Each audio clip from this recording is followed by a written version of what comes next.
guys, ketemu lagi dengan saya Ria dalam channel Belajar Hukum Praktis Kuliah Outdoor. Saat ini saya ingin melihat dari sisi pandangan manusia sebagai subjek hukum. Sebagai subjek hukum, manusia itu pemikul hak dan kewajiban. Bagaimana hak dan kewajiban itu menempel erat pada subjek hukum itu? Seperti mata uang logam, dia menempel erat. Ketika berinteraksi di tengah masyarakat, hak dan kewajiban itu yang bergerak.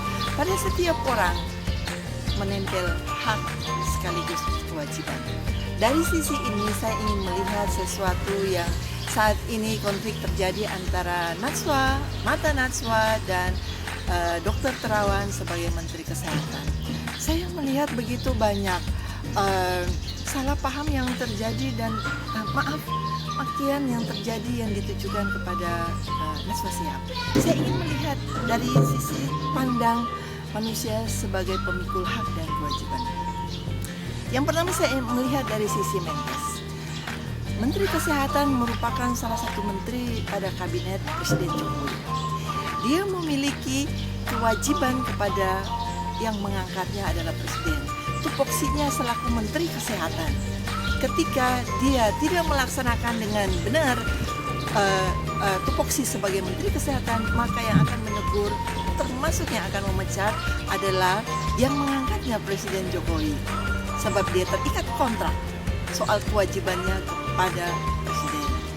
Kemudian kita lihat dari sisi Najwa, pemilik acara host dari satu acara Mata Najwa.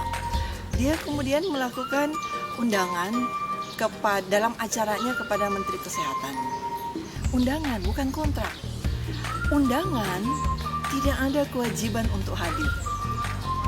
Undangan terserah yang bersangkutan apakah akan hadir atau tidak.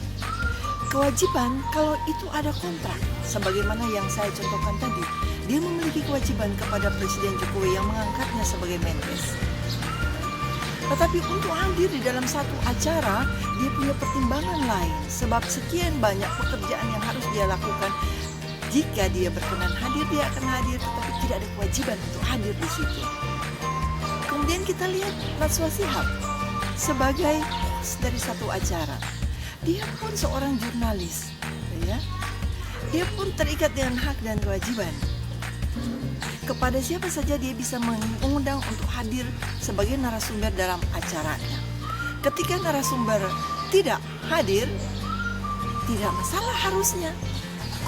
Yang kita lihat ketika Najwa kemudian meletakkan kursi kosong dan berbicara di situ, tidak ada salah baginya. Apa yang salah di situ? Itu adalah hak dia. Yang menjadi salah ketika dia menabrak hak orang lain. Misalnya dia melakukan fitnah kepada Dr. Terawan sebagai Menkes. Itu sudah melanggar hak. Tetapi ketika dia meletakkan kursi kosong, kemudian dia berbicara kepada kursi kosong, apa yang salah? Yang salah adalah persepsi.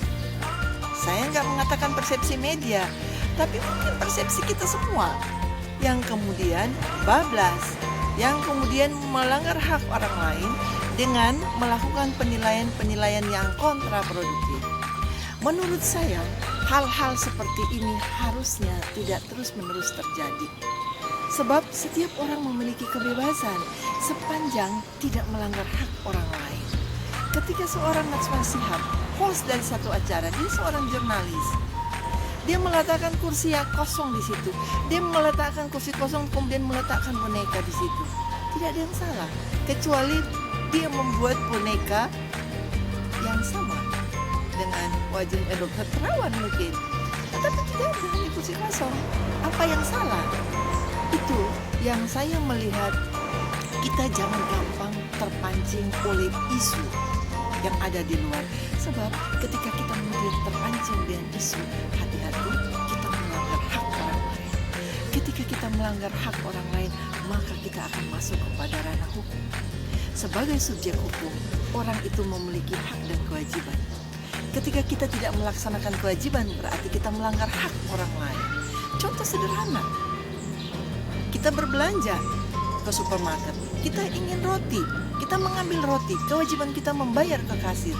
Ketika kita tidak melaksanakan kewajiban itu, maka akan terjadi keributan dan kita melanggar hak kasir untuk menerima uang yang menjadi kewajiban kita. Kita akan masuk kepada ranah hukum dituduh mencuri.